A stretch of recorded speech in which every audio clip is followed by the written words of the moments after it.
Bismillahirrahmanirrahim. Assalamualaikum warahmatullahi wabarakatuh. Selamat pagi anak-anakku semuanya. Semoga pada pagi hari ini sehat dan tetap semangat. Pada pagi hari ini kita akan belajar fisika ya. Di pertemuan ini kita akan membahas tentang hukum utama hidrostatis. Semangat, semangat, semangat.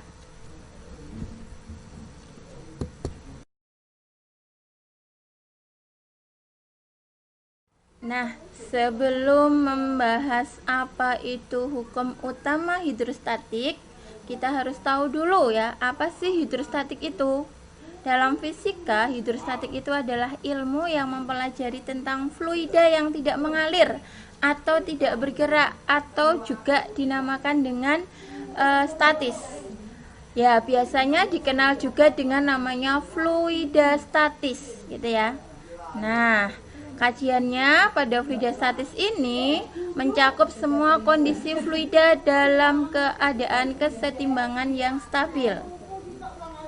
Nah, coba perhatikan gambar di samping sebelah kiri ini ya, anak-anakku. Nah, di gambar ini bisa kita lihat berbagai bentuk dari bejana berhubungan ya, yang telah diisi dengan fluida. Dapat kita lihat ternyata tinggi permukaannya dari fluida setiap tabung itu adalah sama, walaupun bentuk tabungnya itu berbeda. Nah, itu apa artinya? Jadi di sini menekankan bahwa perhatikan, ini ada titik A, B, C, D, ini berada dalam satu garis bidang datar. Dan itu menunjukkan bahwasannya walaupun bentuknya atau wadah dari tabung itu berbeda, namun tekanan di titik A, B, C, dan D adalah sama. Paham ya?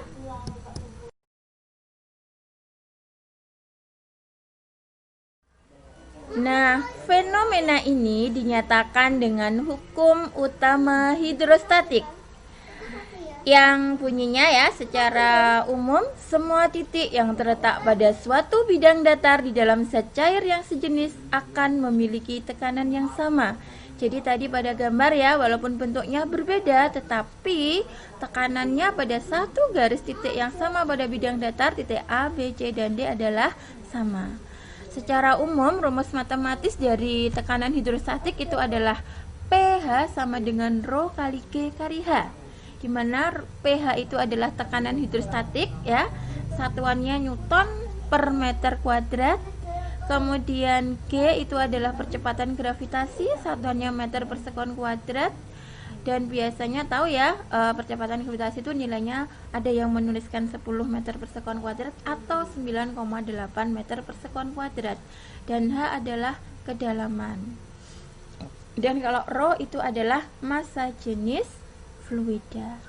Nah, kemudian kalau fluida itu terletak pada tempat yang terbuka atau berhubungan dengan udara luar, maka fluida tersebut juga akan mendapatkan tekanan udara atau atmosfer, atau biasa ditulis dengan P0 gitu ya. Suatu titik di dalam fluida dengan kedalaman tertentu itu akan mempunyai tekanan total atau tekanan mutlak. Rumusnya adalah P sama dengan P0 ditambah Rho kali G kali H. Nah, hati-hati ya, 1 atmosfer itu nilainya setara dengan 1 kali 10 pangkat 5 Newton per meter kuadrat. Bisa dipahami ya anak-anakku? Coba direnungkan 2 menit.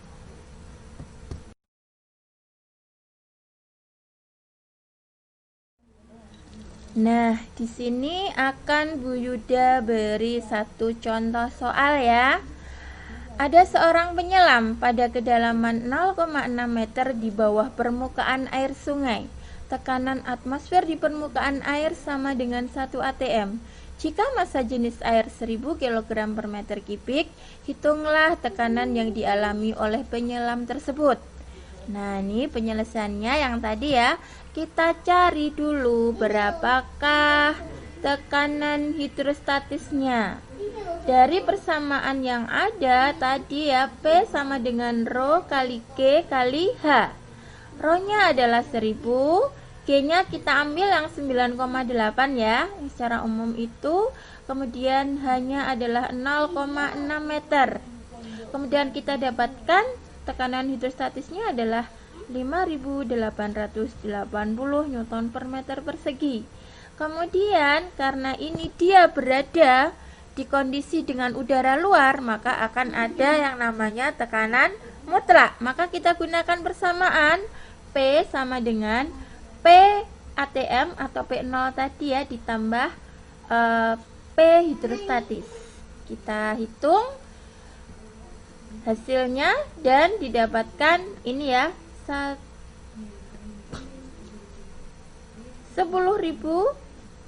iki wadah. Ini ya silahkan dibaca sendiri ya, ini hasilnya seperti ini ya nak. Silahkan dibaca 3 menit ya Bu.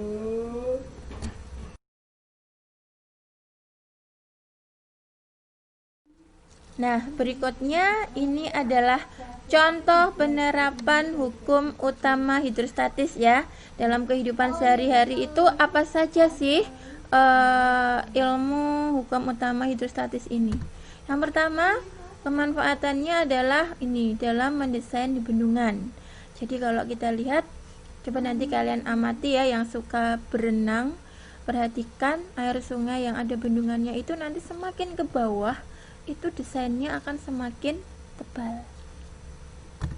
Dan yang kedua, dimanfaatkan dalam pemasangan infus ya, ini ya bagi yang sakit, kalau harus opnam di rumah sakit itu akan diatur sedemikian rupa sehingga tekanan zat cair pada infus lebih besar daripada tekanan darah dalam tubuh.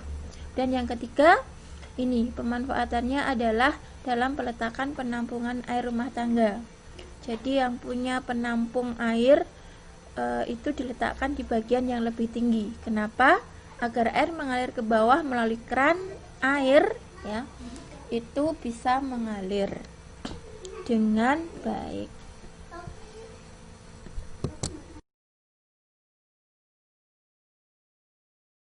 Sekian ya pertemuan kita tentang hukum utama hidrostatik. Semoga bermanfaat bagi kalian semua. Dan untuk uji kompetensinya silahkan dibuka LKPD-nya bagian hukum utama hidrostatis ya, silahkan dikerjakan dan bisa sebelum pertemuan berikutnya dikumpulkan ke email Bu Yuda. Terima kasih. Wassalamualaikum warahmatullahi wabarakatuh.